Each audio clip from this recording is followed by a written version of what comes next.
Hello student, good morning. आज हम आपके लिए लेसन नंबर 2 के क्वेश्चन नंबर 51 से स्टार्ट करेंगे। क्वेश्चन है, फिरोज शाह तुगलक की सबसे बड़ी उपलब्धि क्या थी?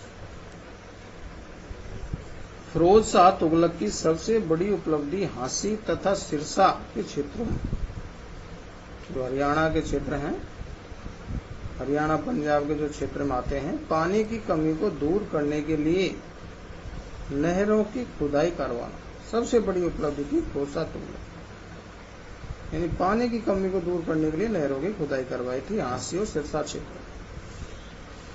अगला क्वेश्चन है 52, फिरोज शाह तुगलक के शासन काल में 4 मुख्य कर कौन से थे? टैक्स कौन कौन से थे फिरोज शाह तुगलक के? अधिकतर टैक्सों को उसने हटा दिया था। मुख्य जो 4 टैक्सों को रखा, फिरोज शाह तुगलक के शासन काल में 4 मुख्य कर निम्न थे। पहला था खराज, दूसरा था जकात, तीसरा था खम्स और चौथा था जजिया। जजिया एक धार्मिक कर था। अगला क्वेश्चन है 53, फिरोज शाह तुगलक ने दासों की देखभाल के लिए किस विभाग की स्थापना की थी? जो दास होते थे शासन काल में, तो फिरोज शाह तुगलक ने दासों की देखभाल के लिए दीवान ए बंदगान, किस विभाग की स्थापना की थी? दीवान ए बंदगान विभाग की स्थापना की। क्वेश्चन नंबर 54, फिरोज शाह तुगलक की मृत्यु कब हुई थी? तो फिरोज शाह तुगलक की मृत्यु 1388 ईस्वी में हुई थी। कब हुई थी? 1388। अगला क्वेश्चन है 55, तुगलक वंश का अंतिम शासक कौन था? तो तुगलक वंश का अंतिम शासक नासिरुद्दीन महमूद था। कौन था? नासिरुद्दीन महमूद। क्वेश्चन नंबर 56 है, सैयद वंश की स्थापना किसने व कब की? इसके बाद कौन सा वंश आया? सैयद वंश। तो सैयद वंश की स्थापना खिज्र खान ने 1414 ईस्वी में की थी। कब की थी? 1414 ईस्वी। अगला क्वेश्चन है 57, लोधी वंश की स्थापना किसने व कब की थी? लोधी वंश की स्थापना बहलोल लोधी ने 1451 ईस्वी में की थी। किसने की थी? बहलोल लोधी ने, और 1451 में की थी। अगला क्वेश्चन है 58, बहलोल लोधी की मृत्यु कब हुई थी? बहलोल लोधी की मृत्यु 1489 में हुई। लगभग इसने 38 साल तक शासन किया था। 51 में इसने इस वंश की स्थापना की थी, लोधी वंश की, और 1489 में इसकी मृत्यु हुई। 59 है, सिकंदरी गज क्या है? सिकंदर लोधी, जो लोधी वंश का शासक था, सिकंदर लोधी, जिसको निजाम शाह भी कहा जाता था, सिकंदर लोधी ने भूमि की नाप के लिए एक गज चलाया था,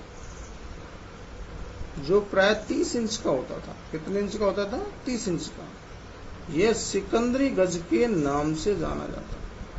इसको किस नाम से जाना गया? सिकंदरी गज। 30 इंच की माप होती थी, भूमि की नाप के लिए सिकंदर लोधी ने चलाया था। अगला क्वेश्चन है 60, आगरा नगर की स्थापना कब व किसने की थी? आगरा नगर की स्थापना सिकंदर लोधी, जिसका दूसरा नाम निजाम शाह था, मुख्य नाम इसका निजाम शाह था, जिसने सिकंदर शाह की उपाधि धारण करके शासक बना था, और इसको सिकंदर लोधी के नाम से जाना गया। लोधी वंश का शासक था, इसलिए इसको सिकंदर लोधी कहा गया। मूल नाम इसका निजाम शाह था। तो निजाम शाह सिकंदर लोधी ने 1504 ईस्वी में की थी आगरा नगर की स्थापना, और इसे 1506 में अपनी राजधानी बनाया था सिकंदर लोधी। 1506 में क्या बनाया था? इसको अपनी राजधानी बनाया था। विशेष ध्यान रखना, 4 में स्थापना की और 6 में इसको अपनी राजधानी बनाया। सिकंदर लोधी का उपनाम क्या था? सिकंदर लोधी का उपनाम गुलरू खां था। क्या था? गुलरू खां। अगला क्वेश्चन है 62, सिकंदर लोदी जिसको निजाम शाह की मृत्यु कब हुई थी? सिकंदर लोदी या निजाम शाह की मृत्यु नवंबर 1517 में हुई थी। कब हुई थी? नवंबर 1517। अगला क्वेश्चन है 63, खातौली का युद्ध कब व किसके मध्य हुआ था? खातौली का युद्ध 1517-18 में इब्राहिम लोदी व राणा सांगा के मध्य हुआ था, जिसमें राणा सांगा विजय हुआ था। राणा सांगा ने इब्राहिम लोदी को हरा दिया था।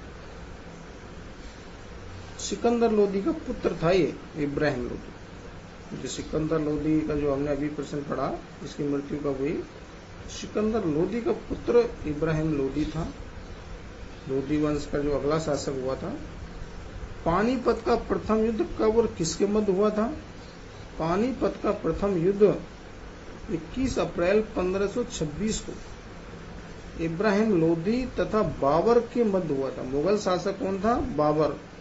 और लोदी वंश का शासक, उस समय दिल्ली का सुल्तान शासक कौन था? इब्राहिम लोदी। तो बाबर ने आक्रमण किया, बाबर के मध्य हुआ, जिसमें बाबर विजय हुआ था। और इस युद्ध से लोदी वंश समाप्त हुआ और मुगल वंश, बाबर किस वंश का था? मुगल वंश। तो मुगल वंश की नींव पड़ी। अगला क्वेश्चन है 65, 40 अमीरों के समूह चहलगानी का गठन किसने किया था? 40 अमीरों के समूह चहलगानी का गठन इल्तुतमिश ने किया था। दिल्ली सल्तनत का जो सुल्तान था इल्तुतमिश, उसने 40 अमीरों के समूह चहलगानी का गठन किया था। अगला क्वेश्चन है 66, सुल्तान की उपाधि धारण करने वाला पहला शासक कौन था? सुल्तान की उपाधि धारण करने वाला पहला शासक महमूद गजनवी था। कौन था? महमूद गजनवी। क्वेश्चन 63, सल्तनत कालीन केंद्रीय शासन संस्था मजलिस ए खलवत, जिसको मंत्री परिषद भी कहा गया, के 4 स्तंभ कौन कौन से थे?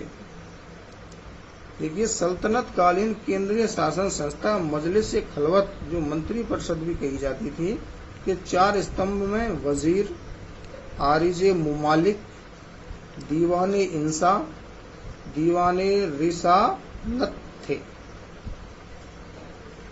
आगे ध्यान देंगे क्वेश्चन नंबर 68 पर, मजलिस ए खलवत क्या थी? प्रश्न ऐसे भी पूछा जा सकता है। तो दिल्ली सुल्तानों ने केंद्रीय शासन संस्था मजलिस ए खलवत की स्थापना की। दिल्ली के जो सुल्तान थे उन्होंने केंद्रीय शासन में एक संस्था बनाई थी, मजलिस ए खलवत। ये एक मंत्री परिषद की तरह होती थी। क्या होती थी? मंत्री परिषद की तरह होती थी। 69, दीवान अमीर कोही की स्थापना किसने व क्यों की? दीवाने अमीर कोही की स्थापना मोहम्मद तुगलक ने एक विभाग बनाया था, दीवाने अमीर कोही मोहम्मद तुगलक ने बनाया था और भूमि को कृषि योग्य बनाने हेतु इस विभाग की स्थापना की, दीवाने अमीर कोही। मुगल वंश की स्थापना भारत में कब व किसने की थी?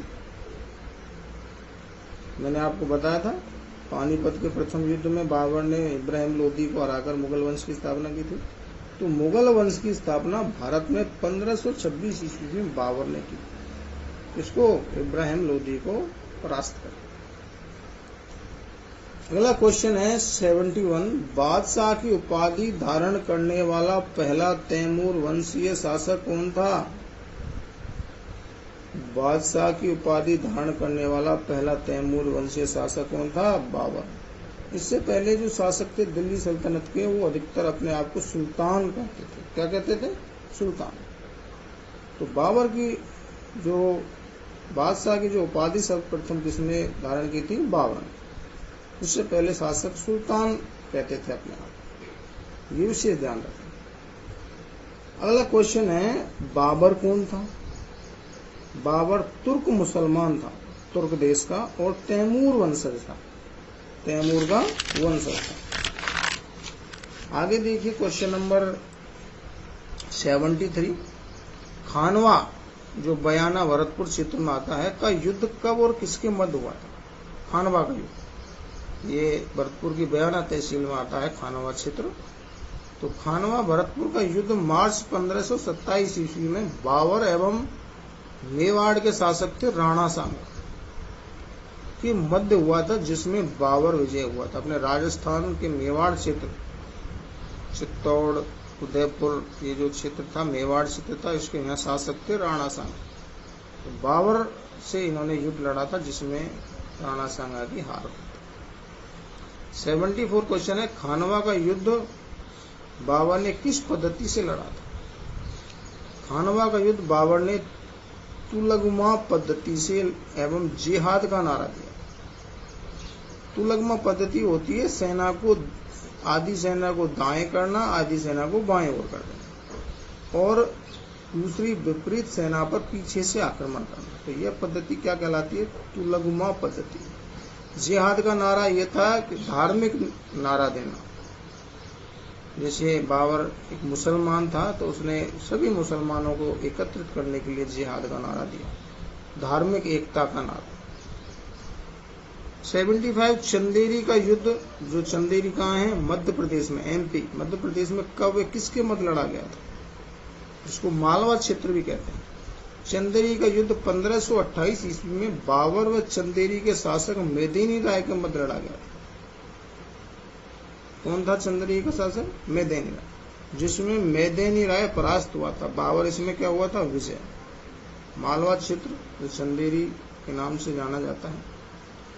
अगला क्वेश्चन है 76, घाघरा, जो घाघरा नदी बिहार में, घाघरा नदी के पास युद्ध हुआ था, जिसको घाघरा के युद्ध के नाम से जाना जाता है। घग्गर नदी, जिसको घाघरा नदी भी कहते हैं, जो बिहार में होकर बहती है, का युद्ध कब व किसके मध्य हुआ था? घाघरा का युद्ध। घाघरा का युद्ध, जो घाघरा नदी बिहार के पास हुआ, का युद्ध मई 1529 ईस्वी में बाबर और अफगानों के मध्य लड़ा गया, और अफगानों का नेतृत्व महमूद लोदी ने किया था। इसमें महमूद लोदी की हार हुई थी और बाबर इसमें विजय हुआ था। इस युद्ध में विशेष ध्यान रखें, ये प्रमुख युद्ध हैं बाबर के। खानवा का युद्ध और पानीपत का युद्ध, चंदेरी का युद्ध, घाघरा का युद्ध, ये 4 प्रमुख युद्ध थे बाबर के। प्रश्न आया हुआ भी है इस वर्ष कि बाबर की विजयों का वर्णन कीजिए, वो आपको हम विस्तार से बड़े प्रश्नों में बताएंगे। आगे देखिए क्वेश्चन नंबर 77, बाबरनामा, जिसको तुजुके बाबरी भी कहा गया, पुस्तक का नाम है, किसने लिखी थी? बाबरनामा तुजुके बाबरी बाबर ने लिखी थी। किसने लिखी थी? मुगल शासक बाबर। बाबरनामा पुस्तक बाबर ने किस भाषा में लिखी थी? तो बाबरनामा पुस्तक बाबर ने किस भाषा में लिखी थी? तुर्की भाषा में। तो ये रहने वाला कहाँ था?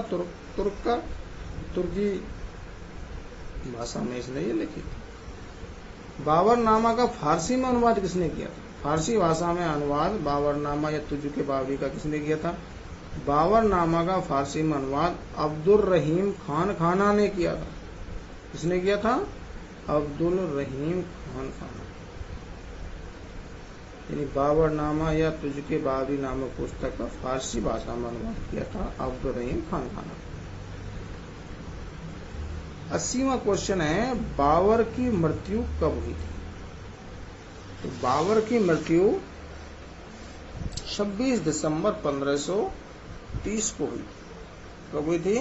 26 दिसंबर 1530 को बाबर की मृत्यु हुई थी। तो आज के लिए विद्यार्थियों आपके लिए इतना ही है। आगे हम आपको अगले वीडियो में बताएंगे। यहाँ तक किसी भी विद्यार्थी को समझ में नहीं आया तो कमेंट में जाके जरूर पूछें और वीडियो को लाइक और सब्सक्राइब जरूर करें। थैंक यू, धन्यवाद।